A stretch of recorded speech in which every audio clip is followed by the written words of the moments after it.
नमस्कार, मैं हूं शिव पांडे और आप देख रहे हैं अखंड भारत आज तक। आइए रुक करते हैं खबरों की ओर। ट्यूशन ट्यूटोरियल राजरूपपुर प्रयागराज में आज़ादी का अमृत महोत्सव के अवसर पर 15 अगस्त को फहराया तिरंगा, मनाया स्वतंत्रता दिवस। ज्ञात हो कि प्रयागराज के राजरूपपुर में बच्चों के उज्जवल भविष्य के लिए समर्पित ट्यूशन ट्यूटोरियल ने जहां एक ओर तिरंगा फहराकर आज़ादी का जश्न मनाया, वहीं दूसरी ओर संस्थान में पढ़ने वाले बच्चों व आए हुए अभिभावकों ने अपनी प्रस्तुतियां देकर कार्यक्रम में चार चांद लगाने का काम किया। देखिए रिपोर्ट। प्रतिवर्ष 15 अगस्त के दिन को भारतीय दिवस के रूप में मनाया जाता है। भारत को 15 अगस्त 1947 के दिन सुनहरी आज़ादी प्राप्त हुई थी, जिसका लोगों को वर्षों से इंतज़ार था। इस दिन भारत के प्रथम प्रधानमंत्री पंडित जवाहरलाल नेहरू ने लाल किले पर राष्ट्र ध्वज फहराया था। लोग गुलामी की जंजीरें तोड़कर बहुत प्रसन्न हुए थे। तब से भारत अभी तक बहुत उन्नति कर चुका है। भारत के लोग आज भी अपना स्वतंत्रता दिवस बहुत उत्साह से मनाते हैं। प्रधानमंत्री लाल किले पर झंडा फहरा कर राष्ट्र को संबोधित करते हैं। वो राष्ट्र को एकजुट रहने तथा अपनी स्वतंत्रता को बरकरार रखने की प्रेरणा देते हैं। देश के विभिन्न भागों में इस दिन चहल पहल होती है। लोग तिरंगा फहराकर एक दूसरे को स्वतंत्रता दिवस की शुभकामनाएं देते हैं। ये भारतवासी उनके बताए गए मार्ग पर चलने का संकल्प प्रकट करते हैं, जो हमारी स्वतंत्रता के लिए अपने आप को कुर्बान कर दिए। स्वतंत्रता दिवस भारत के लोगों की आपसी मतभेद भुलाकर एक साथ रहने की प्रेरणा देते हैं।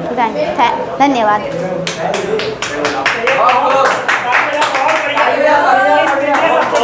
तो दोस्तों, आप सभी को स्वतंत्रता दिवस की 75वीं वर्षगांठ पर सभी को बहुत बहुत बधाई। और हम लोगों के बीच में अब हमारे बीच में एक बुजुर्ग बाबा जी आए हुए हैं और ये आप लोगों को एक स्पीच के माध्यम से मोटिवेट भी करेंगे और आप लोगों को कुछ, क्योंकि ये जब हमारी भारत आज़ाद हुआ उस समय ये पैदा हुए थे और उस समय के बारे में ये बहुत ही बेहतरीन तरीके से बता सकते हैं।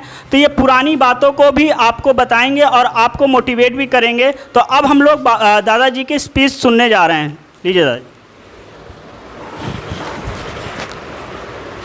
उपस्थित बच्चों, आज हमारे आज़ादी का 75 साल पूरा हो गया, 76वां शुरू हो गया है। जिन लोगों ने गुलामी के टाइम में पैदा हुए हैं उनको क्या संघर्ष करना पड़ा था, इसके विषय में हमें आपको उतना ज्ञान नहीं है। जिन्होंने संघर्ष देखा है उनको ज़्यादा ज्ञान है।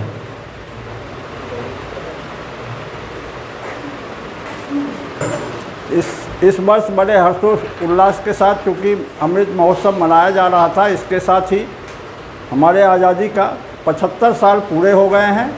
अब 76वां शुरू हो गया।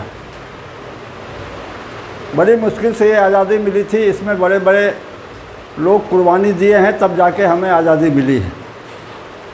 अब इतना नाम तो हम नहीं गिना सकते, लेकिन 2-4 नाम हमें मालूम है जो बता देंगे आपको। राजगुरु हैं, भगत सिंह हैं, इन लोगों ने कुर्बानी दी थी बहुत कम उम्र में। नेहरू जी और गांधी जी का नाम तो आ रहा है, ठीक है, लेकिन इन्होंने कुर्बानी नहीं दी थी। इन्होंने राजनीति से ही अपना काम चलाया था। ज़्यादा बोलना तो इस विषय में जितनी गहराई से आप जाएंगे उतने ही मिलेगा। बहुत ही मेहनत और बहुत ही दिमाग से ये आज़ादी मिली है। आज़ादी की लड़ाई जिसने झेला है, जिन लोगों ने झेले थे, उनको ये अंदाज़ा है कि ये कैसे आज़ादी मिली। और इसको हमारे आपके ऊपर ये दायित्व है कि हम इसको संभाल के रखें, तभी जाके देश की उन्नति होगी। हमारे उम्र में आज पहली बार है कि प्रधानमंत्री मोदी के आह्वान पे इतने झंडे आपको दिखाई दिए। हमारे जीवन में कभी नहीं दिखाई दिया था इतने झंडे। किसी एक घर पे एक ठो लगा रहता था, कहीं स्कूलों में लगा रहता था, बस। हमारे साथ खबरों का अपडेट यूं ही प्राप्त करते रहने के लिए हमारे चैनल को सब्सक्राइब करना ना भूलें। घर पर रहें, सुरक्षित रहें, इसी के साथ